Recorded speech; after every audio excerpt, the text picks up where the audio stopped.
شو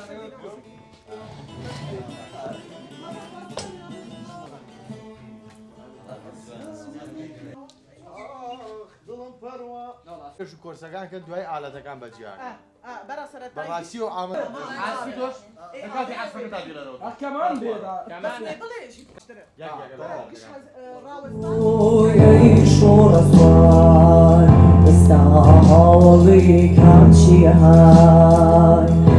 جيت اشكي حاولي كان شي هاي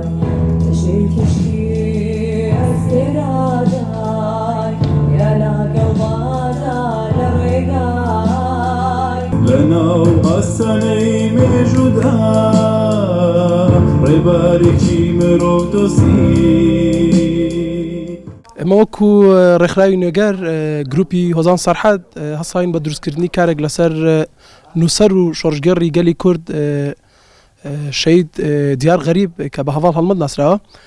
لە ئێستادا سەرقاڵی ئەو کارین وەک دەزانین هەڤاڵ هەڵمەت ساڵانێکی زۆر خەبات و بۆ گەلی ئێمە بە تایبەتی گەلی کورد کردووە لە شیعەکانی کوردستاندا ئێمە ژۆک و ئەرکی خۆمان وەکو خاوەنداریکردن لە شەیدی خۆمان ئاسان بە دروستکردنیە بەرهەمەکە لەسەر ئەو زاتە مەزنەیە بەڕاستی هونەر نازنامەیە کە بۆ وەرگەلێک یانی پێویستە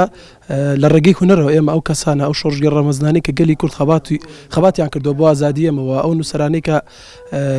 بۆ گەلی ئێمە خەباتیان کردو پێویستە وەکو هونەرمەندان ئێمە هەردەمەوانمان لە خەیاڵدا بێ و لە ڕێگەی هونەری خۆمانەوە بتوانین کە نازنامەی ئەوان و بوونیەتی ئەوان نەمری ئەوان ئێمە بنووسینەوە یانی لای خۆمان لە ڕێگەی هونەری خۆمانەوە